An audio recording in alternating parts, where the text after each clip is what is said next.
உச்சத்தை தொட்ட தங்க விலை. மீட்க முடியாத அடகு நகையை விற்பதற்கு இதுவே சரியான நேரம். இனியும் யோசிக்காதீங்க. உங்க தங்க நகைய அதிக விலைக்கு விற்க சிறந்த வழி prime gold hub 9840551787. No compromise. உங்க சைடுலயும் எங்க சைடுலயும். It's a GT promise. GT Holidays, South India's #1 travel brand. இந்த கிறிஸ்துமஸை இன்னும் அழகாக்க காஞ்சிபுரம் SM சில்க்ஸில் 60% வரை சிறப்பு தள்ளுபடி. அருகில் உள்ள ஷோரூமை இப்பவே. இந்த 8 வாரத்துக்கு அப்புறம் தான் ஓடிடிக்கு நீங்கள் கொடுக்கணும் அப்படின்ற ஒரு விஷயம் தான். அது எப்படி பாசிபிள் அப்படின்னு நிறைய பேர் கேட்கும் பொழுது அதுக்கு எப்படி சார் அது நடக்கும்? அது எப்படி இந்தியில் மட்டும் பாசிபிள் ஆகுது, தமிழில் பாசிபிள் ஆகாதா? ஹிந்தியில் வேறத்தால ஓடிடி வந்ததுலேருந்து ஹிந்தியில் 8 வாரம் கழிச்சு தான் கொடுத்துட்ருக்காங்க. அப்போ ஹிந்தியில் பாசிபிள் ஆகுது எப்படி தமிழில் பாசிபிள் ஆகும் போகும்? நாங்கள் முதல்ல எங்களுக்கு விவரம் தெரியல, அதுதான் உண்மை. ரிலீஸ்க்கு முன்னால் தியேட்டருக்கு வராமல் நாங்கள் நேரடியாக ஓடிடியில் போடுறோன்னு எத்தனையோ படம் போட்டாங்க. அதாவது அந்த ஜெகமே தந்திரம், அந்த சூர்யா படம் வந்து ஜெய்பீம், இது எல்லாமே. ஏன் இப்போ சூர்யா படம் ரெடி இருக்குல்ல, இப்போ கருப்புன்னு ஒரு படம் எடுத்து வச்சுருக்காருல, சூர்யா தானே ஹீரோ, ஏன் அவர் ஓடிடிக்கு நிற்க மாட்டேங்கிறாரு? விஜய் அவர்கள் மாதிரி இல்லை ஒரு பெரிய ஸ்டார்ஸ் மாதிரியான ஆக்டர்ஸ் என்ன பண்ணுறாங்கன்னா அவங்கள அப்ரோச் பண்ணி நீங்கள் இந்த ப்ரொடக்ஷன் பண்ணுங்கன்னு தள்ளப்படுறாங்களோ நல்ல இயக்குநர்கள் கூட. அதாவது அவங்க தள்ளப்படுறது இல்லை, இந்த பெரிய ஹீரோ இருக்காங்களா இவங்களுக்கு இவங்க மேலே நம்பிக்கை கிடையாது. ஓகே, இவங்க என்ன பண்ணுறாங்க, பார்த்துட்டே இருக்கிறாங்க எந்த டைரக்டர் புது படம் நல்ல படம் பண்ணுறான். ரஜினிகாந்த்லேருந்து கமலஹாசன்லேருந்து விஜய்லேருந்து அஜித்லேருந்து எல்லாரும் அதான் வேலை செய்கிறாங்க. இப்போ பிரதீப் ரங்கநாதன், தனுஷ், அஜித் அவங்களோட படங்கள் தான் கிட்டத்தட்ட 2 படங்கள் வந்திருந்தது. எல்லாரும் சில சொல்றது வந்து பார்த்தீங்கன்னா பிரதீப் ரங்கநாதன் டிராகனும் டியூடும் வந்திருந்தது சார். இந்த வருஷத்தோட வின்னராக அவர் எல்லாருமே ப்ரொஜெக்ட் பண்ணுறாங்க. அதாவது புதுமுகத்தில் அவர் ஒரு வின்னர்.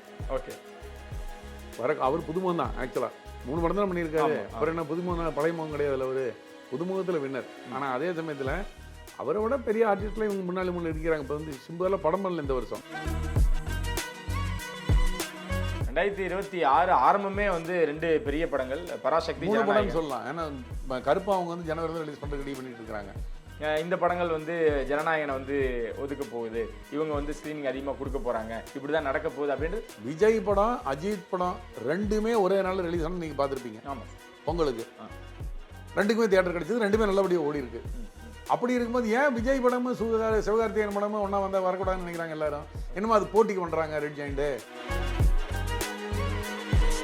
ஆதன் சினிமாவில் அனைவருக்கும் ஒரு பெரிய வணக்கம் அண்ட் வெல்கம் டு ஷோ. இன்னைக்கு நம்ம கூட திருப்பூர் சுப்பிரமணியன் சார் இணைஞ்சிருக்காங்க. வழக்கம் போல் நிறைய கொஸ்டின்ஸ் இருக்கு சார்கிட்ட கேட்போம். சார் வணக்கம். வணக்கம், எப்படி இருக்கீங்க சார்? நல்லா இருக்கேன் சார். சார் நான் இங்கிருந்து தொடங்கிடுறேன். உங்களோட ஸ்டேட்மெண்ட் ஒன்று நாங்கள் சமீபத்தில் பார்த்தோம். சிலர் வந்து அதுக்கு வரவேற்பு தெரிவிச்சிருந்தாங்க, சிலர் வந்து எதுவுமே பதிலும் சொல்லலை. இந்த 8 வாரத்துக்கு அப்புறம் தான் ஓடிடிக்கு நீங்கள் கொடுக்கணும் அப்படின்ற ஒரு விஷயம் தான்.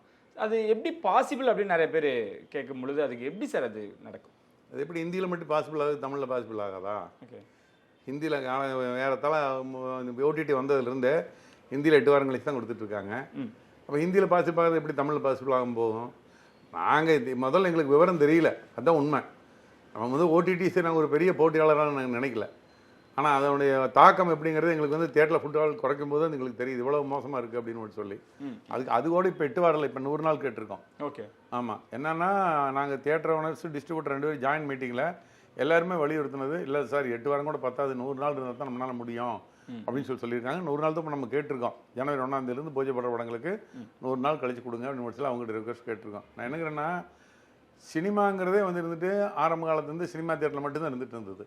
அப்புறம் விஞ்ஞானம் வளர வளர பார்த்தீங்கன்னு சொல்லிட்டுனா சேட்டலைட் சேனல்ஸ் வந்தது, சேனல் வந்தது, அப்புறம் சேட்டலைட் சேனல் வந்தது, அதுக்கப்புறம் ஓடிடி பிளாட்ஃபார்ம் வந்தது. அதே மாதிரி வியாபாரம் வந்து விரிவடைஞ்சது. எப்படின்னா முதல்ல வந்து ஓவர்சீஸ்னால் சிலோன் மட்டும்தான் ஓவர்சீஸு, வேறு எங்கேயும் கிடையாது. அதுக்கப்புறம் சிலோன், சிங்கப்பூர், மலேசியா அப்படி வந்தது. அது இப்படி பார்த்தோன்னா அதுக்கப்புறம் வந்து அமெரிக்கா வந்தது, லண்டன் வந்தது. இப்படி வியாபாரம் அவங்களுக்கு விரிவடைஞ்சிட்டே போயிட்டே இருக்குது. இப்போ தயாரிப்பாளருடைய வியாபாரம் இப்படி விரிவடைஞ்சிட்டே போக போக போக போக அவங்க என்ன பண்ணுறாங்கன்னா, அதை வந்து அப்படியே கொண்டு போய் ஆர்டிஸ்ட் டெக்னீஷியன்ஸ் கொடுக்க ஆரம்பித்தாங்க. கொடுக்க ஆரம்பித்ததுக்கப்புறம் இவங்களுடைய நிலைமை வந்து ரொம்ப மோசமாக போக ஆரம்பிச்சது. எப்படின்னா பணம் நிறைய வர வர வர வர அந்த பணத்தை நினச்சிக்கிட்டு இவங்க கடன் வாங்க வேண்டியது.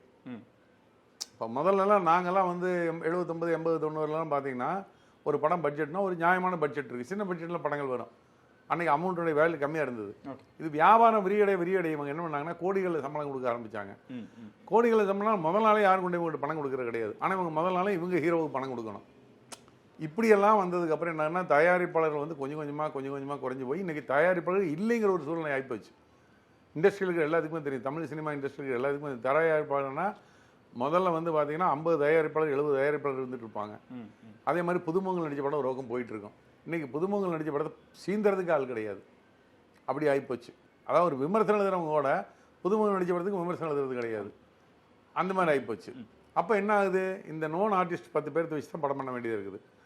அவங்க என்ன பண்ணுறாங்க, இப்போ ஓடிடி வரும்போது சின்ன உதாரணம் அப்படின்னா, ஓடிடி வரும்போது வாங்கின சம்பளத்திலிருந்து எல்லா நடிகருமே 7 மடங்கு 8 மடங்கு 9 மடங்கு அதிகப்படுத்திட்டாங்க. ஓகே. ஏன்னா ஒரு பெரிய வியாபாரம் ஓடிடியில் இருக்குது அப்படின்னு ஒன்று சொல்லிட்டு அவங்க பண்ண ஆரம்பித்தாங்க. பண்ண ஆரம்பித்ததுக்கப்புறம் அதை நம்பி இவங்க படம் எடுக்க ஆரம்பித்தாங்க தயாரிப்பாளர்கள். ஒரு 2 வருஷம் பார்த்தீங்கன்னா எங்களே வந்து சேலஞ்ச் பண்ணாங்க. என்னங்க நீங்கள் வேணுங்கிறதுல எங்களுக்கு நாங்கள் தியேட்டரில் வேண்டிட்டு நாங்கள் டேரெக்டாக ஓடிடிக்கே போயிடுவோம் அப்படின்னாலும் பேசினாங்க. நாங்களும் அன்றைக்கி அமைதியாக தான் இருந்தோம். ஏன்னா சேட்டலைட் சேனல் வரும்போதும் இப்படி தான் சொன்னாங்க. சேட்டலைட் சேனல் சன் டிவியெல்லாம் வந்து படம் வாங்க ஆரம்பிக்கும் போது பார்த்தீங்கன்னா பூஜைக்கு முன்னாலே ஆர்டிஸ்ட் கமிட் பண்ணோன்னே ஏதோ ஒரு சேனல் போய் படம் வாங்குவாங்க. ஓகே. அது கொஞ்ச நாள் நடந்தது, ஒரு 2 வருஷம் நடந்தது. அதுக்கப்புறம் என்னட்டாங்க, தியேட்டரில் போயிட்டு வாங்க நாங்கள் அப்புறம் பார்த்துக்குறோம். ஏன்னா படத்தினுடைய தராதரம் தெரியாமல் விலை கொடுத்துட்டோம்னா நாளைக்கு படம் சுமாராக போச்சுன்னா அவங்களுக்கு லாஸ் வருதுன்னு சொல்லி எடுத்துனாங்க. அதே தான் ஓடிடிக்கு வரும்னு நாங்கள் எங்களுக்கு தெரியும். அதுதான் நடந்தது. உதாரணத்துக்காக தான் சொன்னேன், ரிலீஸ்க்கு முன்னால் தியேட்டருக்கு வராமல் நாங்கள் நேரடியாக ஓடிடியில் போடுறோன்னு எத்தனையோ படம் போட்டாங்க, உங்களுக்கே தெரியும். அதாவது அந்த ஜெகமே தந்திரம், அந்த சூர்யா படம் வந்து ஜெய்பீம், இதெல்லாமே வந்து சூரரை போட்டு இது எல்லாமே. ஏன் இப்போ சூர்யா படம் ரெடியாக நின்றுருக்குல்ல, இப்போ கருப்புன்னு ஒரு படம் எடுத்து வச்சுருக்காருல, சூர்யா தானே ஹீரோ, ஏன் அவர் ஓடிடிக்கு விற்க மாட்டேங்கிறாரு? விற்கலாம். இப்போ கேட்க அன்றைக்கி அவ்வளோ தூரம் நியாயம் பேசுனாங்க. இதே சூர்யா நாங்கள் வந்து இந்த மாதிரி ஓடிடியில் நீங்கள் போடாதீங்க தியேட்டருக்கு வாங்கன்னு சொல்லும்போது எவ்வளோ தூரம் எங்களை பற்றி கேவலம் போய் பேசுகிறாங்க இவங்கெல்லாம். இல்லை இவங்க நான் மார்க்கெட் நிலவரமே தெரியாமல் பேசுகிறாங்க அப்படின்னு சொல்லிட்டு இருந்தாங்க. இப்போ உங்கள் படம் சூர்யா படம் கருப்பு வியாபாரம் ஆகலை, கார்த்தி படம் சர்தார் 2 வியாபாரம் ஆகலை, ஓடிடியில் எல்லாம் காப்பி எடுத்து வச்சுட்டு ஓடிடிக்காக எதிர்பார்த்துட்டு உட்காந்துட்டு இருக்கிறீங்க. ஏன் அன்றைக்கி வந்து உங்களுக்கு ரிலீஸ் தியேட்டருக்கு முன்னால் போட்டு தரேன்னு போகும்போது எல்லாம் தெரிஞ்சு பையை தூக்கிட்டு போனீங்க அவங்ககிட்ட. இன்றைக்கி போய் பாருங்களேன், ஏன் இவரை நேரடியாக பேசலாமே, சூர்யா பேசலாம், கார்த்தி பேசலாம், யார் வேணாலும் பேசலாம், இருக்கிற ஆர்டிஸ்டில் தனுஷ் பேசலாம், சிம்பு பேசலாம், எல்லாம் பேசலாமே. இல்லை ஏன்னா உங்கள் படமெல்லாம் வந்து பிஃபோர் ரிலீஸ் அவங்க வாங்கினாங்கல்ல. இன்றைக்கி அவங்கள நினச்சி தான் வச்சு தான் உங்கள் படத்தில் ரிலீஸ் டேட்டை ஃபிக்ஸ் பண்ணுறாங்க. இப்போ எல்லாம் காப்பி ரெடி பண்ணி வச்சுட்டு உங்களுடைய வியாபாரம் நடக்காமல் உட்காந்துட்டு இருக்குது. எப்படி இருக்குது? நீங்கள் அன்னைக்கும் தியேட்டருக்கு வந்து போட்டு போயிருந்தீங்கன்னா உங்கள் மரியாதை அன்றைக்கே கரெக்டாக இருந்துட்டு இருக்கோம். அவங்க அன்றைக்கி வந்து இருந்துட்டு இல்லை எனக்கு 50 கோடி கொடுக்குறாங்க 70 கோடி கொடுக்குறாங்க ஓடிடியில், நாங்கள் இனிமேல் தியேட்டர் நம்ப வேண்டிய அவசியம் இல்லை அப்படின்ட்டு போனீங்க. இப்போ அவன் என்னட்டான், ஓடிடிக்காரரு நீங்கள் தியேட்டருக்கு போயிட்டு வாங்க அப்புறம் நாங்கள் வாங்கிக்கிறோம். அதில் அடுத்த கண்டிஷன் வேறு போட்டிருக்காங்க. இப்போ ஓடிடியில் ஒரு விலை சொல்லுவாங்க, உதாரணத்துக்கு ஒரு 50 கோடின்னு சொல்லுவாங்க. 50 கோடி உங்களுக்கு விலை அக்ரிமெண்ட்டு, நாங்கள் 5 கோடி ரூபா கொடுப்போம். தியேட்டருக்கு போங்க, தியேட்டரில் நாங்கள் சொல்கிற ஃபிகர் கலெக்ட் ஆச்சுன்னா 50 கோடி கொடுப்போம். அதில் பாதி கலெக்ட் ஆச்சுன்னா 25 கோடி தான் கொடுப்போம். ஓகே, 25% கலெக்ட் ஆச்சுன்னா 12.5 கோடி தான் கொடுப்போம் அப்படின்னு அக்ரிமெண்ட் போடுறாங்க. இவ்வளோ டேர்ம்ஸ் இவ்வளோ நடந்துகிட்டு இருக்கு. ஆமாம். ஓகே, இப்போ வந்து அவங்க எப்படின்னா ஓடிடிக்காரர் என்ன கண்டிஷன் போட்டாங்கன்னா தியேட்டர் கலெக்ஷன் வச்சுட்டு தான் நாங்கள் ஓடிடி வேலை ஃபிக்ஸ் பண்ணுவோம், உங்களுக்கு ஃபிக்ஸல் வேலை கிடையாது. அப்போ என்ன, அவங்களும் தியேட்டர் ஆடியன்ஸோடைய பல்ஸ் தான் பார்க்குறாங்க. ஆடியன்ஸ் எந்த அளவுக்கு ரெஸ்பான்ஸ் பண்ணுறாங்களோ அந்த அளவுக்கு தான் ஓடிடியும் வரும். இதை தெரிஞ்சு தான் அன்றைக்கே நாங்கள் சொன்னோம் ஓடிடிக்கு போகாதீங்க அன்றைக்கி நாங்கள் வந்து நாங்களாம் கூட இன்டர்வியூ கொடுக்கும்போது இது மாதிரி சூர்யா அந்த மாதிரி போயிட்டாருன்னு ரொம்ப வருத்தப்பட்டு பேசினேன். அப்போ எல்லோரும் என்ன சொன்னாங்க, இவர் வந்து இவருக்கு படம் கொடுக்குறேன்னு சொல்லி படுறாரு அப்படி இப்படின்னு சொல்லிட்டு ரொம்பவே ஒரு மாதிரி விமர்சனம் பண்ணும்போது பார்த்தீங்கன்னா எங்களெல்லாம் ரொம்ப மோசமாக விமர்சனம் பண்ணாங்க. இவங்க தான் நம்ம சினிமாவே கட்டி ஆடுறவங்க நாட்டு அப்படின்னு. இதே வந்து அன்னைக்கு வந்து இந்த படமெல்லாம் விற்கும்போது இன்னைக்கு ஆக்டிவ் ப்ரொடியூசர் கவுன்சில் இருக்கிறவங்கலாம் வந்து பேசினவங்க வீம்பு பேசினவங்க தான். ஏன் இன்னைக்கு அவங்களுக்கு கொண்டே ஓடிடியில் வித்து போட்டு வர சொல்லுங்களா தியேட்டருக்கு? 50 படம் எடுத்தாங்கன்னா 5 படம் கூட அவன் வாங்குறது இல்லை. ஸோ காலத்துக்கு சினிமா தியேட்டர் தான் சினிமாவுக்கு வந்து மெயின் அச்சாணி. என்னென்னா மக்கள் வந்துட்டு 100 பேர் 200 பேர் 300 பேர் இருந்து ஒரு குரூப் ஆஃப் பீப்புள்ஸ் உட்காந்து படம் பார்த்து கை தட்டி ரசித்து சிரித்து வாழ்க ஒளிய கோஷம் போட்டு அப்படிலாம் அது அந்த காலத்தில் தியாகராஜர் பாகவதம் அப்படி தான் இருந்துட்டு இருக்கு, இன்றைக்கு வரைக்கும் அப்படி தான் இருந்துட்டு இருக்குது. அப்புறம் இங்கேருந்து வந்து தான் நீங்கள்லாம் பெரிய ஹீரோ ஆகுறீங்க. ஒவ்வொருத்தரும் சூப்பர் ஸ்டாரு தளபதி, இளைய தளபதி, ultimate star, little super star, இப்படி ஒவ்வொருத்தர் பேர் வச்சுக்கிட்டீங்கன்னு எங்கே போய் பேர் வச்சிங்க? எல்லாம் சினிமா தியேட்டரில் வந்து பேர் வச்சிங்க. அதை மறந்துட்டு இவங்க ஓடிடி பக்கம் தாவினாங்க. இப்போ பழையபடி இப்போ நினச்சி ஸ்ட்ரகிள் ஆகி போச்சு. இப்போ செல்வமணி அருமையாக சொல்லியிருந்தார், செல்வமணி பிரமாதமாக சொல்லியிருந்தார். அதாவது ஓடிடிக்காரர் விலை கொடுத்து இவங்களை கொண்டு போய் உச்சாணியில் உட்கார வச்சிட்டீங்க, உட்கார வச்சுட்டு கீழே இறங்கி வர மாட்டேங்கிறாங்க. இப்போ அந்த 150 கோடி 160 கோடி வாங்கின ஆர்டிஸ்ட்லாம் என்ன பண்ணுறாங்கன்னா, நம்மளுக்கு இப்போ வியாபாரம் இல்லை, ஓடிடி பிஸ்னஸ் வியாபாரம் இல்லை, சரி நம்ம பழையபடி 40 கோடி 50 கோடி வாங்கினா போதும் அப்படின்னு நினைக்கிறாங்களா? கிடையாது. 160 கோடி யாராவது கிடைப்பாங்கன்னு பார்க்குறாங்க. இல்லாட்டி சும்மா வீட்டில் உட்காந்துட்டு இருக்கிறாங்க. இதான் இன்னைக்கு நடக்குது. அது நான் எனக்கு இப்போ நேற்று கூட கார்த்திக் சுப்ராஜ் நான் பேசிட்டு இருந்தேன். கார்த்திக் சுப்ராஜ் சொன்னார், இந்த மாதிரி ஒரு நியூ என்ன பண்ணிட்டு இருக்கேன் அப்படின்னு கேட்டேன். ஆனால் இந்த மாதிரி ஒரு புது படம் எடுத்துட்டு இருக்கேன், நியூ ஃபேஸ் வச்சு படம் பண்ணிட்டு இருக்கிறோம் அப்படின்னாங்க. கண்டிப்பாக பண்ணுங்க தம்பி அப்படின்னு. ஆனால் நீங்கள் சப்போர்ட் பண்ணணும், நிச்சயமாக சப்போர்ட் பண்ணுறோம். ஏன் சொன்னேன்னா, இந்த மாதிரி ஒரு நோன் டைரக்டருக்கு, இப்போ பாரதராஜா இருந்த காலத்தில் பாரதராஜா மாதிரி பாக்யராஜ் மாதிரி இருக்கிற டைரக்டருக்கு வந்து இருந்துட்டு யாரை வச்சு படம் பண்ணாலும் ஜனங்க தியேட்டருக்கு போவாங்க. இப்போ இந்த புதுமங்களை வச்சு படம் போகிறோம், விளாசம் தெரியாத, அதாவது புதுசாக தொழிலுக்கு வர டைரக்டர் பண்ணுறாங்க, ஆடியன்ஸ் வரமாட்டேங்கிறாங்க. பட் ஒரு கார்த்திக் சுப்ராஜோ ஒரு அட்லியோ இன்றைக்கி மார்க்கெட்டில் இருக்கிற ஃபேமஸ் டைரக்டருங்க, இவங்க வந்து ஒரு நியூ ஃபேஸ் வச்சு பண்ணால், ஒரு வெற்றி மரம் பண்ணாலும் சரி, ஒரு வீர பண்ணாலும் சரி, மாரி செல்வராஜ் பண்ணாலும் சரி, இன்றைக்கி இருக்கிற நல்ல டைரக்டருங்க இவங்கெல்லாம் பண்ணாங்க. லோகேஷ் கனகராஜ் பண்ணாலும் சரி, இவங்கெல்லாம் பண்ணாங்கன்னா கண்டிப்பாக நியூ ஃபேஸ் படமாக இருந்தாலும் அவங்களோட டைரக்ஷன் மேலே ஜனங்க உள்ளே வருவாங்க. கண்டிப்பாக. நான் என்னங்கிறேன், நீங்கள் வந்து இந்த மாதிரி படங்கள் பண்ணி, இப்போ கூட நான் கூட சமயத்தில் கேள்விப்பட்டேன். நான் திங்கள்லேருந்து வாங்கிட்டு இருக்கேன். நம்ம மாஸ்டர் ப்ரொடியூசர் லலித் பையனும் விக்ரம் புரவ் நடித்த ஒரு படம் சிறைன்னு 25ஆம் தேதி ரிலீஸ் ஆகுது. படம் பார்த்தவங்க எல்லாருமே நல்லா பாசிட்டிவ் ரிப்போர்ட் சொல்லியிருக்காங்க, ரொம்ப நல்லா இருக்குனாங்க. நான் அவர் சொல்லியிருக்காரு, நீங்கள் வந்து படம் பாருங்கண்ணா அப்படின்னாரு. நான் வந்து பார்க்குறேன்னு சொல்லியிருக்கேன். நான் என்னங்கிறேன், இந்த மாதிரி புதுமுகங்கள் ஒரு 10 பேர் உருவாகணும். இப்போ ஜென்ரலாக கேள்வி கேட்குற ஆங்கர் கேட்குறாங்க என்கிட்ட, விஜய் சினிமா விட்டு போயிட்டாரு, என்ன உங்களுக்கு நீ என்ன நிலைமை அப்படின்னு. ஒரு நிலைமையும் ஆகாது. 10 விஜய் உருவாங்க. அதாவது எம்ஜிஆர் போனதுக்கப்புறம் ரஜினி வந்தார், ரஜினி போனதுக்கப்புறம் விஜய் வந்தாருங்கிற மாதிரிலாம் இப்படி வந்து ஒருத்தர் போனாலும் அடுத்த அந்த பிளேஸ் நிரப்பருக்கு 60 வருவாங்க. அதனால ஒன்றும் பயமே கிடையாது. ஆனால் இது யார் செய்யணும்னா நோன் டைரக்டர் செய்யணும். அதுதான் கார்த்திக் சுப்ராஜ் சொன்னேன் நான். கண்டிப்பாக நீங்கள் நியூ ஃபேஸ் பண்ணுறது பெரிய நல்ல முயற்சி தம்பி, நீங்கள் பண்ணுங்கள், நாங்கள் எங்களால் முடிஞ்ச நல்ல சப்போர்ட் பண்ணுறவங்களுக்குன்னு சொல்லியிருக்கோம். நாங்கள் என்ன நினைக்கிறோம், இந்த மாதிரி ஹீரோக்கள் 10 பேர் உருவாகணும். அந்த ஹீரோக்கள் வச்சு அப்புறம் அந்த ஹீரோக்கள் அவங்களும் என்ன பண்ணணும், புதுசாக வர்ற ஹீரோக்கள் தயாரிப்பாளருடைய சிரமத்தை புரிஞ்சுக்கணும். 2 படம் நடிச்சுட்டு ஹிட் ஆகிடுச்சின்னு போட்டுட்டுனா உடனே நான் சிம்பு தனுஷ் ரேஞ்சு அப்படின்ட்டு அவங்க என்னென்ன பண்ணுறாங்களோ எல்லாம் இவங்களும் பண்ணுறாங்க. அந்த வேடிக்கையெல்லாம் அதை மாற்றணும். இவங்க ரஜினிகாந்தோ விஜயோ அஜித்தோ ஆரம்ப காலத்தில் எப்படி கஷ்டப்பட்டாங்க இவங்க அதை பார்க்கணும். அந்த மாதிரி தான் நம்ம இன்றைக்கி இருக்கிறோம். அதனால் நம்ம ஒழுங்காக இருக்கணும். இவங்க அப்படி கிடையாது. இன்றைக்கி ஒரு படம் நடித்து ஓடிட்டா போதும், உடனே 2வது படமே வந்துட்டு 1 வருஷம் பண்ணுறது, 6 மாதம் பண்ணுறது, செட்டுக்கு படம் ஒழுங்காக ஷூட் பண்ணுறது கிடையாது, சம்பளத்தை கண்டபடி கேட்க வேண்டியது. நான் சொல்கிற மாதிரி தான் கதை கேட்கணும். இவர் தான் கதை கேட்பாரான். இவர் பெரிய விஞ்ஞானியாச்ச கதை கேட்கறதுக்கு. நீயே வந்து புதுமுகம், முதல் படம் உனக்கு ஒருத்தர் சான்ஸ் கொடுத்தாரு, ஏன் அந்த முதல் படம் பண்ணும்போது நீ கதை கேட்கறது? அங்கே போய் அப்போ இங்கே போன நீயே. இவங்க பண்ணுற தவறு அதுதான். 2 படம் ஓடிட்டு தான் இவர் தான் கதை கேட்பார் ஹீரோ. தயாரிப்பாளரை நாங்கள் தான் திருப்பி சொல்லிகிட்டே இருக்கிறோம்ல, தயாரிப்பாளர் கதை கேட்க சொல்லியா கேட்டு நல்ல படமாக பண்ணுங்கன்னு சொல்லி. அதனால் அந்த வகையில் பார்க்கும்போது கார்த்திக் சுப்ராஜனுடைய முயற்சி மிக அருமையான முயற்சி. அதே மாதிரி தான் லலித் இந்த படம் தன்னுடைய பையன் நடிச்சிருக்காரு. பையன் கூட சப்போர்ட்டிங் வந்து விக்ரம் பிரபு இருக்காரு. விக்ரம் பிரபு ஒரு நோன் ஆர்டிஸ்ட், ஏற்கனவே நல்ல படங்கள்லாம் கூட பண்ணியிருக்காரு, நல்ல பையன் அவரு கூட. ஸோ இவங்கெல்லாம் இந்த மாதிரி காம்பினேஷன் வந்தாங்கன்னு போட்டுட்டுனா கட்டாயம் வந்து விஜய் நடத்தி ஈஸியாக நிரப்ப முடியும். ஒன்றும் சிரமமே கிடையாது.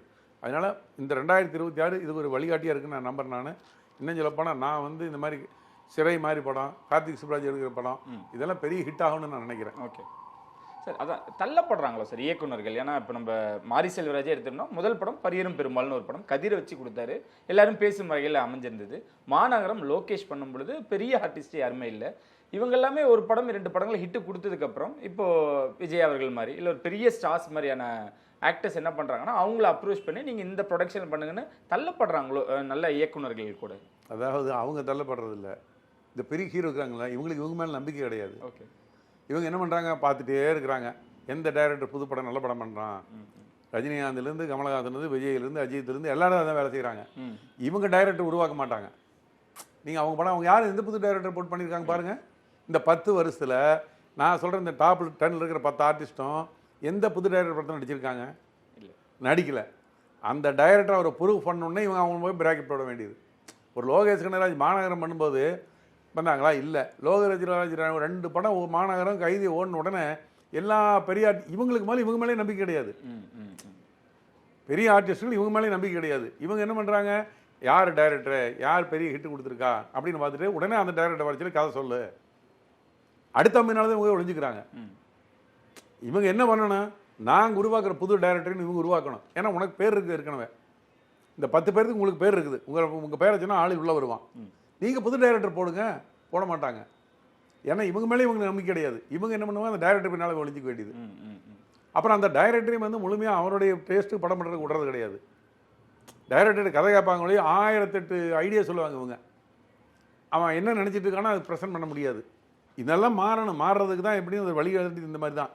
அதாவது ஒரு ரஜினிகாந்த் எப்படி உருவாக்கினார், ஒரு பாரதராஜ் எப்படி உருவாக்குனார், ஒரு பாலச்சந்திரன் எப்படி அவர் உருவாக்குனார், எல்லாம் அந்த மாதிரி பெரிய டைரக்டர் உருவாக்குனது தான்.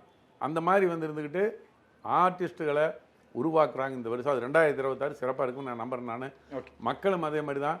பெரிய டைரக்டர் படம்னா புதுமுகங்களை கூட வந்து பார்க்க வருவாங்க. 2 படம் நல்லா இருந்தால் தன்னை போல படங்கள் வரப்போகுது. நிறைய புது நடிகர்கள் வருவாங்க. எல்லாருமே பெரிய சூப்பர் ஸ்டார் ஆவாங்கன்னு நான் நம்புறேன். இந்த 100 நாள் அப்படின்ற ஒரு விஷயம், அந்த டேர்ம்ஸுக்கு ஒத்து வராத நடிகர்களோட படம், அது எப்படி சார், அது என்ன பண்ணலாம்? இல்லை, அது வந்து இப்போ எப்படின்னா, நாங்கள் வந்து அவங்களுக்கு ஒரு ரிக்வஸ்ட் கொடுத்துருக்கோம். இப்போ ரிக்வஸ்ட்டாக தயாரிப்பாளர் சங்கத்துக்கும் யூனிவர்சல் கவுன்சிலுக்கும் நாங்கள் ரிக்வஸ்ட் கொடுத்துருக்கோம். இந்த மாதிரி 100 நாள் கழிச்சு போட்டிங்கன்னா தான் தொழில் சர்வைவ் ஆகும், நம்ம முன்னேறும், அவங்க உட்காந்து பேசலாம் அப்படின்னு சொல்லியிருக்கோம். அவங்க உட்காந்து பேசணும். அதாவது அதிகாரபூர்வமாக இல்லாமல் சில ப்ரொடியூசர்கள், இன்றைக்கி லீடிங்கில் இருக்கிற ப்ரொடியூசர்கள் கூட நாங்கள் உட்காந்து ஒரு வார்த்தை பேசணும். அவங்க சிரமத்தையெல்லாம் நிறையா சொன்னாங்க. நாங்கள் சொல்லியிருக்கிறதுக்கெல்லாம் சொல்யூஷன். உதாரணத்துக்கு அவங்க சொல்லும்போது பார்த்தா எனக்கெல்லாம் உண்மையிலேயே ரொம்ப பெரிய வேடிக்கை இருந்தது. அதாவது ஹீரோ, ஓகே, நான் அவரோட பேர் சொல்ல விரும்பலை. ஏன் பேர் சொல்ல விரும்பலின்னு சொல்லிட்டுனா, நான் நேரடியாக பார்க்கல, அதனால நான் பேர் சொல்ல விரும்பலை. ஒரு தயாரிப்பாளர் சொன்ன கதை. ஓகே, என்னங்கிறார், நான் ஒரு தயாரிப்பாளர், இன்றைக்கி இருக்கிற ஹீரோ இந்த ஏஐயோ A1 வந்துருச்சுன்னு சொல்கிறாங்க இல்லைங்களா? ஆமாம் சார். அது மாதிரி உண்மையாகவே வந்து அந்த ஹீரோ மாதிரி இருக்கிற ஒரு ஆளை வச்சுக்கிறாங்களாம். ஓகே, வச்சுக்கிட்டு லாங் ஷாட் அப்புறம் அவங்கள தான் நடிக்க வைக்கிறாங்களாம். க்ளோஸ்அப்பில் இவங்க நடிக்கிறாங்களாம். 4 நாள் ஷூட்டிங் நடந்துச்சு பட்டுனா 2.5 நாள் 3 நாள் அந்த நடிகர் தான் நடிக்கிறது இல்லையா, அவர் டூப் தான் நடிக்கிறாங்களாம். இந்த மாதிரி சினிமா வந்துருச்சு தமிழ் சினிமா. அதே மாதிரி அந்த ஹீரோ வந்து இருந்துட்டு இங்கிருந்து ஹேர் கட் பண்ணுறதுக்கு சத்தீஸ்கர்லேருந்து கூட்டிகிட்டு வர்றாரு. ஓகே, சென்னையில் யாருமே இல்லையே பார்த்தீங்களா? அங்கே சத்தீஸ்கர்லேருந்து வர்றவர் இங்கே வந்தாருன்னு போட்டுட்டுனா 5 நாள் இங்கே இருக்கிறார் ஹேர் கட் பண்ணுறதுக்கு. அவருக்கு ஸ்டார் ஹோட்டலில் ரூம் போடணும். இதெல்லாம் யார் செலவு? தயாரிப்பாளர் செலவு. அதே மாதிரி தான் பவுன்சரு. ஏதோ ஒரு பெரிய ஹீரோ வந்து பெரிய கூட்டம் வருது அப்படிங்கிறக்காக ஒரு 4 பவுன்சர் வச்சுருந்தாருன்னா, இப்போ இருக்க அடுத்த கட்டத்தில் இருக்க ஹீரோக்களே வந்து இருந்துட்டு ஒரு ஹீரோ 14 பவுன்சர் வச்சு கூட்டிகிட்டு வராராம். ஓகே, இந்த 14 பவுன்சருக்கு யார் பேட்டா கொடுக்கணுமா? தயாரிப்பாளர் தான் பேட்டா கொடுக்கணுமா? இதெல்லாம் அவங்களுடைய சிரமத்தை சொன்னாங்க. இதெல்லாம் சொன்னங்கிறது எனக்கு தெரியுது, நான் தயாரிப்பில் இல்லை. ஆனால் அந்த தயாரிப்பாளர் சொல்லும்போது நான் யோசிச்சேன், என்ன அநியாயமாக இருக்குது இதெல்லாம். ஒரு கலெக்டருக்கு கூட பவுன்சர் கிடையாது, ஒன்றும் கிடையாது. புரியுதுங்களா? இவங்க என்னமோ இவங்க அதாவது ரொம்ப பெரிய இப்போ எம்ஜிஆர் வந்தார், ஒரு பெரிய அளவில் அவர் வளர்ந்ததுக்கப்புறம் கொஞ்சம் அவர் கூட வந்துட்டு குண்டுமணி அவங்கெல்லாம் போயிட்டு இருந்து குண்டு கருப்பே அவங்களாம் போனாங்க. அதே மாதிரி ரஜினிகாந்த் வந்ததுக்கப்புறம் ரஜினிகாந்தே அந்த மாதிரி பண்ணி நான் பார்த்ததில்லை. நான் ரஜினிகாந்தோட எத்தனையோ ஷூட்டிங் போயிருக்கேன், எத்தனையோ ஃபங்க்ஷன் போயிருக்கேன். ரசிகர்களே கட்டுப்படுத்துவாங்க, ரஜினிகாந்த் ரசிகர்களே கட்டுப்படுத்துவாங்க. அப்படியெல்லாம் தான் ஒரு காலம் இருந்தது. இன்னமும் ஏர்போர்ட் போகிறதா இருந்தாலும் ஏதாவது நிகழ்வுக்கு போகிறதாலும் தனியாக அவர் வீட்டிலாம் போகிறாரு.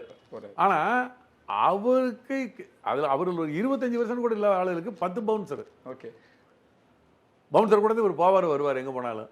சரி, நீ பவுன்சர் கூட போ, யார் கூட வேணாலும் போ, அது உண்ட சௌரியம். பாக்கெட் மும்பாயிலேருந்து பணம் கொடுக்கணும், நீயே தயாரிப்பாளர் செலவுலாம் கொடுப்பாரு இவர் ஐயா. ஓகே, தயாரிப்பாளர் கொடுக்க சொல்லுவார். அப்புறம் ஒரு படம் வியாபாரம் ஆயிடுச்சுன்னு வைங்க, நல்லபடியாக ஒரு சம்பளம் பேசியிருப்பார். வியாபாரம் நல்லபடியாகி அவருக்கு லாபம் வர மாதிரி தெரிஞ்சுன்னா அந்த தயாரிப்பாளர்கிட்ட பேசணும் சம்பளத்தை அதிகம் கேட்டு வாங்கியிருக்காங்க. என்னால் சொல்ல முடியாது. நாங்கள் அப்படி இல்லைன்னு ஏதாவது இந்த கதாநாயகர்கள் சொன்னாங்கன்னா நான் பேரோட சொல்லுவேன். அப்புறம் ஓகே, ஆனால் அந்த தயாரிப்பாளர் நொந்து போய் சொல்கிறாரு, பேசணும் சம்பளத்துக்கு மேலே கேட்குறாரு சார், இல்லாட்டி ஷூட்டிங் வரமாட்டேன்ட்டாரு, கம்முன்னு கொடுத்து படத்தை முடிச்சு சார் அப்படிங்கிறாரு. ஸோ இதெல்லாம் என்ன நினச்சிக்கிட்டு இருக்காங்க அவங்க இண்டஸ்ட்ரியில்? இவங்கெல்லாம் இப்படி பண்ண அராஜகத்தினால தான் பூரா தயாரிப்பாக தான் இந்த போன இன்டர்வியூவில் நான் சொல்லியிருந்தேன். நான் இந்த பெரிய நடிகர்களால தான் இந்த தயாரிப்பாளர்கள காணாமல் போனாங்கன்னு. அது 100% உண்மை. எந்த சபையில் கூட நான் சொல்லுவேன். நான் பெரிய நடிகர்கள் பண்ணுற அட்ராசிட்டி, அது அட்ராசிட்டின்னு தான் சொல்லுவேன் நான். அந்த அட்ராசிட்டினால தமிழ் சினிமா தயாரிப்பாளர்கள் மனம் நொந்து போய் தொழில் விட்டு போயிட்டாங்க. இன்னைக்கு நல்ல தயாரிப்பாளர்கள் யாரும் சினிமாக்கள் வரக்கு விரும்ப மாட்டேங்கிறாங்க. இவங்களுடைய அட்ராசிட்டி நம்மளால தாங்க முடியாது, சினிமா எடுத்தோம்னா நம்மளுக்கு வந்து ரத்த கொதிப்பு வந்துடும் அப்படின்னு மட்டும் சொல்லி நல்ல தயாரிப்பு வர மாட்டேங்கிறாங்க. இருக்கிறவங்க வந்து சர்வே ஆகணுமே, நம்மளுக்கு வேறு தொழில் தெரியாது அப்படிங்கிறதுக்காக பண்ணிட்டு இருக்க தயாரிப்பாளர்கள் தான் அதிகம். 100 நாள் அப்படின்ற ஒரு விஷயம் வரும்பொழுது 2026 இம்ப்ளிமெண்ட் பண்ண போகிறோம் அப்படின்னு சார் எல்லாருமே எப்படி அதை எடுத்துக்கிட்டாங்கன்னா, சிலர் எப்படி எழுத ஆரம்பிச்சிட்டாங்கன்னா, ஜனநாயகனுக்கும் பராசக்தியிலிருந்துமே அதை வந்து ஆரம்பிக்க போறாங்க திரையரங்க உரிமையாளர்கள் அப்படின்னு எடுத்துக்கிட்டாங்க. அதெல்லாம் கண்டிப்பா கிடையாது. நாங்க தான் 2026 இருந்து பூஜை போட சொல்லி இருக்கிறோம்ல. அதுதான். அப்புறம் படிக்கிறவங்க நல்லபடியா படிக்கணும்ல. அது இது ஒரு சர்ச்சைக்காக அது ஒரு அதெல்லாம் ஒண்ணும் கிடையாது. சும்மா நான் தான் சொல்றேன். இங்க வந்து ஊடகங்கள்ல வந்து அப்படின்னு சொல்லிட்டுனா நம்ம ஒன்று சொன்னோம்னா அதனுடைய தலைப்பே வேற மாதிரி போட வேண்டியது. நம்ம பேசுற கண்டென்ட்ங்கிறது இவங்க கண்டுக்கிறது கிடையாது. அது வேற மாதிரி தலைப்பு போட வேண்டியது. ஓகே. சிறை மேலான படங்களை இப்ப பார்க்க அழைச்சிருக்காங்க. எனக்கு தெரிஞ்ச டூரிஸ்ட் ஃபேமிலியும் அப்படிதான் கூப்பிட்டாங்கன்னு நினைக்கிறேன். ஸ்கிரீனிங் பண்ணாங்க. இது ஒரு காலகட்டத்தில் நம்மளுக்கு அதை ரெகுலராகவே வச்சிருந்தாங்க. எல்லா தயாரிப்பாளர்களும் என்கிட்ட ஒரு படம் இருக்கு, நீங்க பார்த்துட்டு நீங்க போடுங்க அப்படின்ட்டு. சமீபத்தில் ஒரு ப்ரொடியூசர் சொல்றாங்க, அவள் வருவாளான்னு நினைக்கிறேன் சார். அஜித்தோட திரைப்படம் வந்து சுப்பிரமணியம் சாருக்கு நாங்க கால் பண்ணோம், சார் இதை மட்டும் போடுங்க அஜித் நடிச்ச படம் அப்படின்ற பொழுது எதுவுமே யோசிக்காம எனக்காக பண்ணி கொடுத்தாங்க அப்படின்னு. அது அப்படியே மாறிடுச்சிங்களா சார்? இப்போ எல்லாமே அவங்க கொடுக்கறதா கண்டென்ட், அவங்க கொடுக்கறதா ஒரு ஆனர் மாதிரி, அது ஆர்டர் மாதிரி போகுதோ? அதான் அப்படிதான். அதாவது அவள் வருவாளா ஒரு நல்ல இது நல்லா எனக்கு ஞாபகம் இருக்குது. ஒரு தெலுங்கு ப்ரொடியூசர் அவர். ஓகே. அது அந்த படத்தில் தெலுங்கு ரீமேக்குன்னு நான் நினைக்கிறேன். எனக்கு கரெக்டாக ஞாபகம் இல்லை.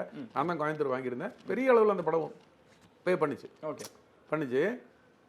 முதல் மரியாதையை யாரும் வாங்குறதுக்கு ரெடி இல்லையே. முதல் மரியாதையை படத்தை போட்டு காட்டி தான் வியாபாரம் பண்ணாங்க. பாரத ராஜா அன்னைக்கு வந்து டாப்பில் இருக்கிற டைரக்டர். சிவாஜி கணேசன் உங்களுக்கு எதிர சொல்லவே வேண்டியதில்லை. அவரை பற்றி எல்லாம் ஒரு ஜெயண்ட் சினிமா லெஜண்ட் அவர். அவங்க மற்ற யாரோ ஆர்டிஸ்ட் பார்த்தீங்கன்னா ராதா, சத்யராஜ், வடிவுக்கரசி எல்லாமே நோன் ஆர்டிஸ்ட் தான் அந்த படத்தில் போட்டிருந்தாங்க. அப்படி இருந்து கூட அந்த படத்துக்கு கூட வாங்குறதுக்கு ஆள் இல்லாமல் தான் இருந்தது.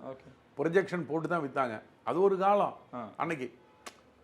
அந்த மாதிரி இப்போ ரஜினிகாந்தோடைய படம் 3 படம் ஒரே டைமில் வேலை நடந்தது. அந்த டைமில் 3 படம் ஏவிஎம் வியாபாரம் பண்ணாங்க. பாண்டியன் ஒன்று பண்ணது, எஜமான் ஒன்று, இன்னொரு படம் வந்து அண்ணாமலைன்னு நினைக்கிறேன். இந்த 3 படம் அந்த ஒரு காலகட்டத்தில் வேலை நடந்துட்டு இருந்தது. இந்த 3 படமே அன்னைக்கெல்லாம் வந்து இருந்துட்டு அண்ணாமலை ஷூட்டிங் போயிட்டு இருக்கும்போது நான் போய் வேலை பேசினேன். அப்புறம் ஒரு 1 லட்ச ரூபா டிஃபரன்ஸில் வேற ஒருத்தர் வாங்கிட்டார். வேற ஒருத்தர் யார்? நம்ம இப்ராஹிம் ராவுத்தர் தான் வாங்கினார் கோயம்புத்தூருக்கு. ஓகே. வாங்கினார் இப்ராஹிம் ராவுத்தர். அண்ணாமலை கோயம்புத்தூருக்கு அவர் தான் வாங்கிட்டு வந்தார், வாங்கினார். நான் மேலே உட்காந்து பாலச்சந்திர ராவத்தில் பேசிட்டு இருக்கிறேன். எங்களுக்கு அவனுக்கு 1 லட்ச ரூபா வித்தியாசம். பிரமீன் நடராஜன் தான் எங்கிட்ட வியாபாரம் பேசுறாரு. 1 லட்ச ரூபா வித்தியாசம். நான் வேணான்ட்டு இறங்கி வந்துடுறேன். ராவுத்தர் நான் கீழே இருந்து படியேறி மேலே போகிறாரு. நடராஜன் அப்போ எங்கிட்ட சொல்கிறாரு, சார் வேற ஒருத்தர் வெயிட் பண்ணுறாரு சார், இண்டஸ்ட்ரியில் பெரிய ஆள் அப்படின்னு சொன்னால் பேர் சொல்லலை. கரெக்டாக நான் அவர் என்ன வேலை சொன்னால் அந்த ரூபாய்க்கு வாங்கினாரு. அந்த படம் பெரிய லாபம் கிடைச்சது. 30 லட்ச ரூபாய் நினைக்கிறேன் நான். அந்த படம் 60 லட்ச ரூபா பண்ணிச்சு அந்த படம். அந்த மாதிரி வந்து இருந்துக்கிட்டு நிறையா பெரிய ரஜினிகாந்த் படங்களே அந்த படம் தான் அப்படி வியாபாரம் காலமெல்லாம் உண்டு. இன்னைக்கு என்ன ஆகுது? வியாபாரத்துக்கு ஆள் கிடையாது. இன்னைக்கு இப்போ படம் போட்டு காட்டினா வாங்குறது தான், தமிழ்நாடு வாங்குறது தான் ஒருத்தர் 2 பேர் இருக்காங்க ஒழிய பூஜையில் வாங்குறதோ அல்ல அண்டர் ப்ரொடக்ஷனல் படம் வாங்குறதோ அந்த காலமெல்லாம் மலையேறி போச்சுப்போம். ஆர்டிஸ்ட் எல்லாமே தேட்டர் விசிட் பண்ணுறாங்க. அது எப்படி சார் பார்க்குறீங்க? நடுவில் அது கேப் விழுந்த மாதிரி இருந்தது. மீண்டும் அதை மாஸ்காக இருக்கட்டும்னு 2-3 படங்கள் வந்து தேட்டர் விசிட் பண்ணுறாங்க. பைசன் கூட அப்படி தான் பண்ணாங்கன்னு நினைக்கிறேன். அது ஒரு மக்களிடையே ஒரு வரவேற்பு பெற்றிருக்கு. கண்டிப்பாக அந்த ப்ரமோஷன் வந்து கண்டிப்பாக நீங்கள் நம்ம தமிழ் ஆர்டிஸ்ட்டு நீங்கள் சொல்கிற ஆர்டிஸ்ட் பார்த்தீங்கன்னா ஹிந்தி தெலுங்குலாம் பார்த்தீங்கன்னா பெரிய பெரிய ஆர்டிஸ்ட்டுகளே வந்து ஆல் ஓவர் இந்தியா போகிறாங்க. இந்த பேன் இண்டியா படங்களுக்கு பார்த்தீங்கன்னா ஆந்திரா போகிறாங்க, கர்நாடகா போகிறாங்க, கேரளா போகிறாங்க, தமிழ்நாடு போகிறாங்க, பாம்பே வரைக்கும் போகிறாங்க. அது வந்து மக்கள் மத்தியில் அந்த படத்தை பற்றி ஒரு இமேஜ் கிரியேட் பண்ணுறதுக்காக ஒரு ஓப்பனிங் நல்லா கிடைக்குங்கிறதுக்காக தான். ப்ரமோஷன் சினிமாவுக்கு கண்டிப்பாக முக்கியம். அதை அவங்க செஞ்சுட்டு தான் இருக்கிறாங்க. ஓகே. இல்லை அந்த தேட்டர் வந்து பார்க்கும்பொழுது அந்த தேட்டர் ஆடியன்ஸோட ரெஸ்பான்ஸை கனெக்ட் பண்ணிக்கிறாங்களா? ஆமாம் ஆமாம் ஆமாம். சமீபத்தில் அரசன் கூட நினைக்கிறேன் அந்த படத்தோட அனௌன்ஸ்மெண்ட் வீடியோ நம்ம ஸ்க்ரீனில் பார்த்தோம். அதெல்லாம் அது புது விதமான ஒரு ட்ரையாக இருக்குல்ல? இல்லை இப்போ நான் வந்து நிறையா சொல்லிகிட்டே இருக்கிறேன். என்ன சொல்கிறேன்னா, இனிமேல் இந்த மாதிரி ஆடியோ ஃபங்க்ஷன் போடும்போது நீங்கள் வந்து இப்போ உங்களுக்கே தெரியும் பெரிய இடத்துல கூட்டம் கூட்டிச்சுன்னு சொல்லிட்டு சமாளிக்க முடிய மாட்டேங்குது. ஆமாம். அப்போ அதை 3 முறை மாற்றுக்குனீங்க. நீங்கள் என்ன இன்றைக்கி வந்து விஞ்ஞானம் வளர்ந்துருச்சு. ஆடியோ ஃபங்க்ஷன் சென்னையில் நீங்கள் வச்சிங்கன்னா அந்த ஆடியோ ஃபங்க்ஷன் தமிழ்நாட்டுக்கு இருக்கிற எல்லா தியேட்டரும் லைவில் போடுங்க. ஓகே. நாங்கள் போட்டு தர்றோம். நீங்கள் அந்த தியேட்டர் லைவில் நீங்கள் போடும்போது என்ன ஆகும்னா, சென்னையில் வந்து ஒரு ஸ்டேடியத்தில் 3000 பேர் உட்காந்து பார்க்க முடியும்னு வைங்க. ஒரு தியேட்டரில் மினிமம் 500 பேர் வச்சுக்கோங்க. இந்த தமிழ்நாட்டில் வந்து ஒரு 600 தியேட்டர் விழுந்துனா கூட 3 லட்சம் பேர் 30 லட்சம் பேர் பார்க்க முடியும். அப்போ அந்த ஒரு பெரிய வைடாக அந்த படத்தினுடைய விளம்பரம் வருது இல்லைங்களா? அதனால ஆடியோ ஃபங்க்ஷன்லாம் நீங்கள் வந்து தியேட்டரில் போடுங்க அப்படின்னு சொல்லியிருக்கிறேன். இந்த மாதிரி ஏன்னா நாங்கள் நாட்கள் மாற மாற மாற மாற மாற விஞ்ஞான வளர்ச்சி அடையும் போது ஆடியன்ஸுக்கு ஈஸியாக இருக்கும். இப்போ திருப்பூரில் இருக்கிறவங்க அந்த ஆடியோ ஃபங்க்ஷன் லைவில் பார்க்குறாங்கன்னு வைங்க. இங்கே திருப்பூர் 7 தியேட்டர் 8 தியேட்டர் இருக்குது. தியேட்டருக்கு 500 பேர்னா கூட 8 தியேட்டர் வந்து 8 40 4000 பேர் பார்க்க முடியும். சென்னையில் ஒரு 3000 பேர் அங்கே லைவ் நேரில் பார்த்தாங்கன்னா திருப்பூர் மாதிரி இருக்கிற ஊர்லேயே 4000 பேர் பார்ப்பாங்க. அப்போ தமிழ்நாடு பூரா வந்து ஒரு லட்சக்கணக்கான மக்கள் அந்த ஆடியோ இதை பார்ப்பாங்க. பார்க்கும்போது படத்துக்கு ஒரு பெரிய நல்ல ஹைப் கிடைக்கும். ஓகே. அதனால இனிமேல் அப்படி பண்ணுங்க. இதெல்லாம் வந்து நம்மளோட ஐடியாவை சொல்றோம். இப்படி பண்ணுங்க, நீங்க பண்ணீங்கன்னா நல்லா இருக்கும் விளம்பரம். அது என்ன பண்ணாருன்னா இப்ப தானு பண்ணிட்டாரு. இப்போ இந்த படத்தை அரசனுடைய பிரம்மா வந்து சென்னையில் மட்டும் ரிலீஸ் பண்ணாம எல்லா தியேட்டர்லையும் ரிலீஸ் பண்ணாங்க.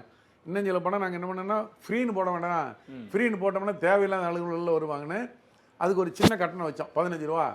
அப்படி சும்மா ஜஸ்ட் ஒரு இதுக்காக அந்த 5 ரூபாய்க்கு வந்து இங்கே ஆக போகிறது ஒன்றும் கிடையாது. ஆனால் வச்சோம், வந்தாங்க ஆடியன்ஸ். பிரம்மா நம்ம தியேட்டரில் 2 ஸ்க்ரீனுக்கு ஆடியன்ஸ் வந்தாங்க. அந்த பிரம்மா வந்து பிரமாம ரீச் ஆச்சு, பெரிய வாய்ப்பு. இன்னும் நாளைக்கு ஆடியோ ஃபங்க்ஷன் கண்டிப்பாக தானுக்கு நான் சொல்லுவேன், நீ அரசனுடைய ஆடியோ ஃபங்க்ஷனை நீங்கள் வந்து தமிழ்நாட்டுக்கு அத்தனை ஸ்க்ரீன்லேயும் போடுங்கன்னு சொல்லுவேன் நான். தானு செய்வார். ஏன்னா அவர் படத்தில் எப்போவுமே இந்த மாதிரி புதுமை செய்யணும்னு ஆசைப்படக்கூடிய ஒரு ப்ரொடியூசர் அவர். நல்லா இருக்குன்னு நினைக்கிறேன் நான். Okay sir. இந்த 2025 அங்கே நான் தொடங்கிறேன்னு நினைக்கிறேன் சார். என்னென்ன படங்கள் அப்படின்றத வழக்கமாக எல்லாரும் கேட்பாங்க. டாப் 10 டாப் 5 அந்த மாதிரி ஏதாவது வசூல் கொடுத்த படங்களோட லிஸ்ட் மட்டும் நம்ம தெரிஞ்சுக்கலாமா சார்? இல்லை, அது எனக்கு உடனடியாக ஞாபகத்துக்கு வரல. சின்ன படங்கள் தான் பெருசாக பே பண்ணிச்சுங்கிறது மட்டும் நான் சொல்ல முடியும். 2025 பொறுத்தளவில் வந்து பார்த்தீங்கன்னா ஒரு லப்பர் பந்து, தலைவன் தலைவி, மாமன், இந்த மாதிரி நிறைய டூரிஸ்ட் ஃபேமிலி, மிகப்பெரிய வெற்றி படாது டூரிஸ்ட் ஃபேமிலி, இந்த மாதிரி படங்கள் தான் வந்து 2000 பெருசாக பண்ணுச்சு. ஓகே. ஆர்டிஸ்ட் படங்களில் பெருசாக பண்ண படங்கிறது நான் குட் பேட் சொல்ல முடியல. குட் பேட் விடாமுயற்சியில் சுமாராக தான் போச்சு. குட் பேட் அக்லி ஓரளவுக்கு நல்லபடியாக போச்சு. குட் பேட் அக்லி நல்லபடியாக போச்சு. ரஜினி அதே மாதிரி வேட்டையின் சுமாராக தான் போச்சு. அதுக்கு அடுத்து வந்து இந்த கூலி வந்து வசூல் ரீதியாக நல்லா தான் போச்சு அந்த படம். அந்த மாதிரி போச்சு. Okay sir. இப்போ பிரதீப் ரங்கநாதன், தனுஷ், அஜித் அவங்களோட படங்கள் தான் கிட்டத்தட்ட 2 படங்கள் வந்திருந்தது. எல்லாரும் சில சொல்றது வந்து பார்த்தீங்கன்னா பிரதீப் ரங்கநாதன் டிராகனும் டியூடும் வந்திருந்தது சார். இந்த வருஷத்தோட வின்னரா அவர் எல்லாருமே ப்ரொஜெக்ட் பண்றாங்க. அதாவது புதுமுகத்தில் ஒரு வின்னர். ஓகே. அவர் புதுமுகம் தான் ஆக்சுவலாக 3 படம் தான் பண்ணியிருக்காரு. அவர் என்ன புதுமுகம், பழைய முகம் கிடையாது. அவர் புதுமுகத்தில் வின்னர். ஆனால் அதே சமயத்தில் அவரை விட பெரிய ஆர்டிஸ்ட்லாம் இவங்க முன்னாடி இருக்கிறாங்க. இப்போ வந்து சிம்புவெல்லாம் படம் பண்ணல இந்த வருஷம் ஆச்சுங்களா. அதெல்லாம் படம் பண்ணாங்கன்னா அவங்க பெரிய ஆர்டிஸ்டாக தான் வருவாங்க எல்லாருமே. எல்லாருமே வந்துட்டு ராங் கமிட்மெண்ட். தயாரிப்பாளர் சரியாக செலக்ட் பண்ணுறது கிடையாது. ஷூட்டிங்கே இல்லாமல் ஒரு வருஷம் வீட்டில் உட்காந்துருக்க வேண்டியது, இந்த மாதிரிலாம் பண்ணிட்டு இருக்கிறாங்க. அந்த முறை மாதிரி கரெக்டாக படம் எடுக்கக்கூடிய தயாரிப்பாளர்களுக்கு சம்பளத்தை பார்க்காம ஒரு ரீசனபிளான சம்பளத்தை வாங்கிட்டு கால் ஷீட் கொடுத்து பண்ணாங்கன்னா, இப்போ நீங்கள் பார்த்தீங்கன்னா ரஜினிகாந்த் சினிமாவில் நடிக்க ஆரம்பித்த காலத்துலேருந்து முதல் படத்துலேருந்து இன்னைக்கு வரைக்கும் ரஜினிகாந்த் படம் ஆரம்பித்து கைவிட்ட படம்ங்கிறது ரொம்ப ரொம்ப ரொம்ப கம்மி. ஒரு 5% படம் தான் இருக்கும். ஏன்னா அவர் எல்லாமே ப்ரொடியூசரை செலக்ட் பண்ணி மட்டும் தான் நடிப்பார். நல்ல ப்ரொடியூசராக இருக்கணும், படம் கரெக்டாக ரிலீஸ் ஆகணும் அப்படின்னு ஒரு சொல்லி பண்ணுவார். கரெக்டாக ஷெட்யூல் படி படம் முடியணும் அப்படின்னு ஒரு ஆசைப்பட்டு பண்ணுவார். அந்த மாதிரி வந்து இவங்க வந்து பண்ணணும். இவங்க அந்த மாதிரி பண்ணாமல் ராங் ப்ரொடியூசர், அதாவது பணம் சம்பளம் கொடுக்குறாரு அப்படின்னு சொல்லி போய் உட்காந்துட்டு கடைசியில் அவங்க அந்த சம்பளத்தையும் முழுசாக கொடுக்குறது கிடையாது. அந்த மாதிரி நடந்தது. அதனால் வந்து இந்த 2025 இல்லாமல் 2026 நானே சொல்கிறேன், 2026 படங்களே கண்ணுக்கு தெரியல. பெரிய ஆர்டிஸ்ட் படங்கள் பார்த்தீங்கன்னா ரஜினிகாந்த் ஒரே ஒரு படம் தான் தெரியுது, சன் டிவி படத்தை தவிர்த்து வேற எந்த படம் வரப்போகிறது கிடையாது. விஜய் இது இந்த வருஷம் வர வேண்டிய படம் ஜனநாயகன், அடுத்த வருஷம் வருது. அதுக்கப்புறம் அடுத்த வருஷத்துக்கு பூரா படையாத ஒரு படம் கிடையாது. அஜித் படம் இன்னைக்கு வரைக்கும் ஒன்று கூட ஆரம்பிக்கல. கமலஹாசன் படம் இன்னைக்கு வரைக்கும் ஒன்று கூட ஆரம்பிக்கல, ஷூட்டிங் நடக்கல. சிம்பு படம் இப்போ தான் ஷூட்டிங் போயிருக்காங்க. வெற்றிமாறன் எப்போ அது முடிச்சு எப்போ வருங்கிறது தெரியாது. 2026 கடைசியில் வரலாம், இல்லை 2026 மிடில் வரலாம். அவர் சிம்புக்கு ஒரு படம் தான் இருக்குது. தனுஷ்க்கு அது மாதிரி ஒரு படம் தான் இருக்குது. மொத்தமே பார்த்தீங்கன்னா சிவகார்த்திகேயன் படம் இப்போ பராசக்தி பொங்கலுக்கே வந்துடுது. அடுத்த படம் ஷூட்டிங் ஆரம்பிக்கல. ஷூட்டிங் ஆரம்பித்தாலும் அப்புறம் தீபாவளி வரைக்கும் போயிடும் அந்த படம். ஓகே. ஆக பெரிய நடிகர்கள் படமே 2026 கண்ணுக்கு தெரியல. சூர்யா படம் எடுத்துட்டிங்கன்னா ஒரு கருப்பு ரெடியாக இருக்குது, இன்னொரு படம் பண்ணிட்டு இருக்காரு. கார்த்தி படம் சர்தா 2 ரெடியாக இருக்குது, இன்னொரு படம் பண்ணிட்டு இருக்காரு. அவங்களுக்கு எஸ்ஆர் பிரோ படம் பண்ணிட்டு இருக்காரு. இதெல்லாம் இந்த மாதிரி ஒரு 7-8 படம் தான் கண்ணுக்கு தெரியுது. இந்த பொங்கல் தீபாவளி ரெண்டுமே 2025 பெரிய ஆர்டிஸ்டோட படங்கள் இல்லை அப்படின்றத சிலர் வருத்தமாக வச்சிருந்தாங்க. அது எப்படி சார் எடுத்து? இல்லை, அது உண்மையிலேயே அது காரணம் ஓடிடி தான். ஓகே. ஓடிடிக்காரர் என்ன பண்ணிட்டாங்க, தீபாவளிக்கு எந்த படம் போடக்கூடாது, இந்த படம் தான் வரணும் அப்படின்னு பைசன் அவங்க தான் ரிலீஸ் டேட்டை ஃபிக்ஸ் பண்ணுறாங்க. ஓகே. ஒரு நல்ல பண்டிகைக்கு ஒரு பெரிய ஆர்டிஸ்ட் படம் வர்றதை வந்து அவங்க வந்து வேணாம்னு நினைக்கிறாங்க. அவங்க ஸ்லாட் எங்களுக்கு எப்போ ஃப்ரீயாக இருக்கோ அந்த டேட்டில் நீங்கள் வரணும் அப்படிங்கிறாங்க. எதோ பரவாயில்ல, பொங்கலுக்காவது வந்து 2 படத்துக்கு பர்மிஷன் கொடுத்தாங்களேன்னு நம்ம சந்தோஷப்பட்டுக்க வேண்டியது இருக்குது. ஏன்னா இப்போ நம்ம நிலைமை சினிமாவில் இருக்கிற நம்மளுடைய நிலைமை எப்படின்னா ஓடிடிக்காரர்கிட்ட கையாண்டக்கூடிய நிலைமையில் நம்ம இருந்துகிட்டு இருக்கிறோம். ஓகே. 2026 ஆரம்பமே வந்து 2 பெரிய படங்கள், பராசக்தி 3 படம் சொல்லலாம். ஏன்னா கருப்பு அவங்க வந்து ஜனவரி ரிலீஸ் பண்ணுறது ரெடி பண்ணிட்டு இருக்காங்க. ஓகே. அப்போ இந்த 2 படங்களுக்கே இப்போ வந்து ஸ்கிரீனிங் வந்து இப்பயே எல்லாமே ஜட்ஜ் பண்ண ஆரம்பிச்சிட்டாங்க சார். ஆனா உங்களுக்கு தான் தெரியும் நீங்க எப்படி வழங்க போறீங்க, எப்படி கொடுக்க போறீங்கன்றது. இந்த படங்கள் வந்து ஜனநாயகனை வந்து ஒதுக்க போகுது, இவங்க வந்து ஸ்கிரீனிங் அதிகமாக கொடுக்க போறாங்க, இப்படிதான் நடக்க போகுது அப்படின்றது இவங்களே ப்ரிடிக்ட் பண்ணிக்கிறாங்களோ? அதான் ப்ரிடிக்ட் கிடையாது, சும்மா எதையும் எழுதிட்டு இருக்கணும் அவ்வளவுதான். ஓகே, ஆச்சுங்களா? இப்போ வந்து விஜய் படம் வந்துச்சு கூட கண்டிப்பாக எல்லாத்தையும் எடுக்கிற போட தான் போகிறாங்க. அவங்க ஒன்றும் வேணான்னு சொல்ல போகிறது கிடையாது. அதே மாதிரி இப்போ விஜய் படம் அஜித் படம் ரெண்டுமே ஒரே நாளில் ரிலீஸ் ஆனால் நீங்கள் பார்த்துருப்பீங்க. ஆமாம் சார். பொங்கலுக்கு ரெண்டுக்குமே தியேட்டர் கிடைச்சது, ரெண்டுமே நல்லபடியாக ஓடி இருக்கு. அப்படி இருக்கும்போது ஏன் விஜய் படமும் சிவகார்த்திகேயன் படமும் ஒன்றா வந்தால் வரக்கூடாதுன்னு நினைக்கிறாங்க எல்லாரும்? என்னமோ அது போட்டிக்கு பண்ணுறாங்க ரெட் ஜாயிண்ட்டு அப்படி இப்படின்னு இவங்களா கற்பனை பண்ணி எழுதுறாங்க. ஏன் விஜய் படம் அஜித் படம் வரும்போது போட்டிக்கு வரலையா அவங்க? அது போட்டியா தெரியலையா? விஜய் படம் சிவகார்த்திகேயன் படம் வந்ததை போட்டியா? என்னமோ விஜய் படத்தை பிளாக் பண்ணுறாங்க. அதாவது தேவையில்லாத சர்ச்சைகளை உருவாக்குறாங்க. ஒரு பண்டிகைக்கு 2 படம் தாராளமாக வர முடியும், அவ்வளோ தியேட்டர் ஸ்பேஸ் இருக்குது தமிழ்நாட்டில். என்னன்னா கொஞ்சம் ஸ்க்ரீன் கவுண்ட் குறையும். அது அப்படிதான் விஜய் அஜித் படம் வந்து ஸ்க்ரீன் கவுண்ட் குறையும். விஜய் அஜித் படமாக இன்னைக்கு நம்பர் 1 ஆர்டிஸ்ட் இருக்காங்க. இன்னைக்கு நாளைக்கு யார் வேணாலும் மாறலாம். இன்னைக்கு அவங்க தான் நம்பர் 1 இருக்கிறாங்க.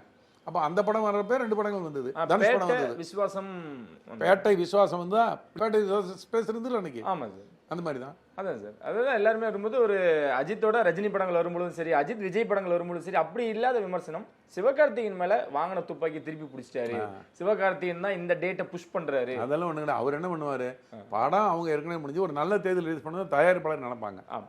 தயாரிப்பாளர் இன்னும் சொல்ல போனா எனக்கு நல்லா ஞாபகம் இருக்குது, அந்த படம் ஆரம்பிக்கும் போது அவங்க பொங்கல் வெளியிடுன்னு போட்டாங்க. ஆமா சார், ஆமா ஆச்சுங்களா? அப்போ வந்து பார்த்தீங்கன்னா ஜனநாயகம் வந்து தீபாவளிக்கு வர மாதிரி தான் இருந்தது.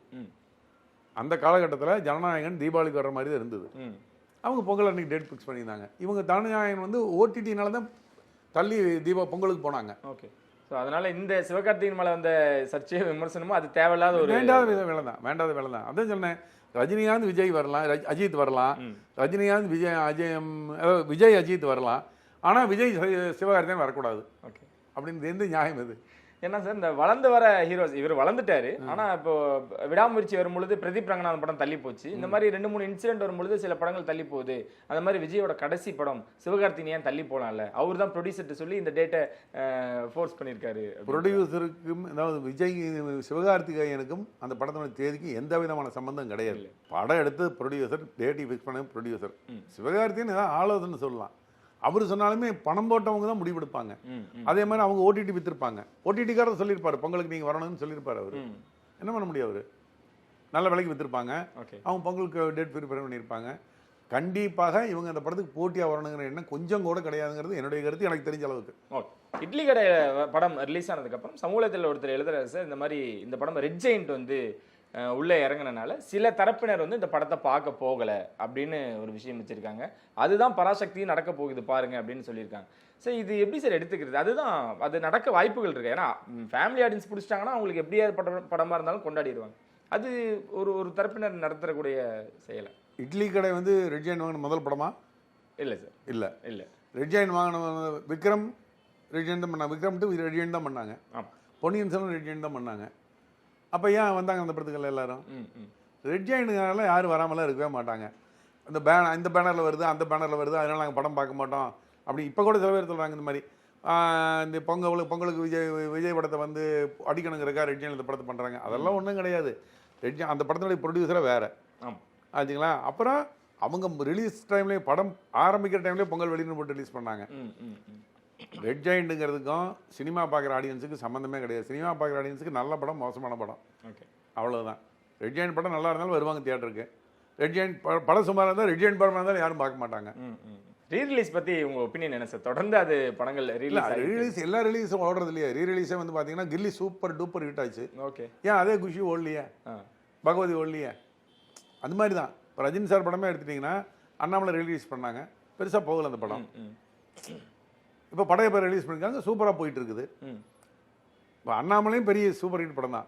இன்னும் சொல்ல போனால் பாஷா வந்து எக்ஸ்ட்ரானரியாக போயிருக்க வேண்டிய படம் ஓகே ரீரிலீஸில், ஆனால் அது எக்ஸ்ட்ரானரியாக போகலை பாஷாவே. என்ன காரணம்னா படையப்பா ரீரிலீஸில் இந்த அளவுக்கு வர இன்னொரு காரணம் இருக்குது. அப்படின்னா எனக்கு தெரிஞ்ச இருந்தது கரெக்டாக இல்லைன்னு தெரியல, நிறையா வந்து அவர் வந்து ரைட்ஸ் எல்லாம் யாருக்குமே கொடுக்கல அந்த படத்தினுடைய ரைட்ஸ். நீங்கள் யூடியூப்லலாம் போனீங்கன்னா படையப்பா இதெல்லாம் பார்க்க முடியாது அதிகமாக. ஏன்னா அவங்க வந்து எதையுமே வந்து அந்த படத்தை பொறுத்தவரை வந்துட்டு எல்லாமே ரஜினி சார் ஹோல்டு பண்ணி அவருடைய சொந்த படங்கிறதுனால இந்த 25 வருஷம் அந்த படத்தை ரீரிலீஸ் பண்ணவே இல்லை அவர். எங்கேயுமே அந்த படம் பார்க்கவே முடியாது தியேட்டரில். 20 வருஷம் கழிச்சு பார்க்க வரும்போது இந்த புது படமாக தெரியுது மக்களுக்கு, நல்லாவும் இருக்குது. அது ஒரு காரணம். நீங்கள் அமிதாப் பச்சனும் ரஜினிகாந்தும் சமகாலத்து நடிகர்கள் தான். ஆமாம். அமிதாப் பச்சன் வந்து இன்னைக்கு ஹீரோவாக நடிக்க முடியறது இல்லை, நடிக்கிறது இல்லை 10 வருஷமா. ஆனால் ரஜினிகாந்த் இன்னைக்கு டாப் ஹீரோவில் தான் இருந்திருக்காரு. என்ன காரணம்? அமிதாப் பச்சன் எல்லாம் வெடிஞ்சு எழுந்திருச்சுன்னா விளம்பரத்தை பார்த்தீங்கன்னா அமிதாப் பச்சன் தான். அவர் முகம் பார்த்து பார்த்து மக்களுக்கு சடைஞ்சு போச்சு. ரஜினிகாந்த் ஒரு விளம்பரப்படத்தில் நடித்தது கிடையாது. அப்போது இது சினிமாங்கிறது வந்து அப்படி தான். நம்ம வந்து அப்படியே வந்து நம்ம முகத்தை அப்படி மறைச்சிக்கிட்டே இருந்துட்டு இருக்கணும், திரையில தான் அந்த முகத்தை காட்டணும். அந்த மாதிரி இருந்ததுன்னா ஒரு பெரிய வெற்றி. அந்த மாதிரி இதெல்லாம் ஓகே. இந்த ரீலீஸ்லயும் நல்ல வரவேற்பு தான் இருக்கு. படையப்பாக்கு வந்து ப்ரொமோஷன்ஸ் இன்னும் பண்ணியிருந்தா இன்னும் நல்ல வரவேற்பு. என்ன இதுக்கு மேலே ரஜினி சாரே உட்காந்து ப்ரமோஷன் பண்ணாரு. இதுக்கு மேலே யாரும் வந்து பண்ணணும்? அதெல்லாம் ஓகே. நல்லா இந்த 2 வாரம் எங்களுக்கு வந்து படமே இல்லாததுக்கு படையப்பா ஒரு வரப்பிரசாதம் நினைச்சுக்கிட்டோம். Super sir. 2026 நல்ல ஆண்டா அமைய எங்களோட வாழ்த்துக்கள். நிச்சயமா. ரொம்ப நன்றி சார். நன்றி. இன்னும் நினைச்சல உங்களை சந்திக்கும் முறை உங்களை நன்றி, வணக்கம்.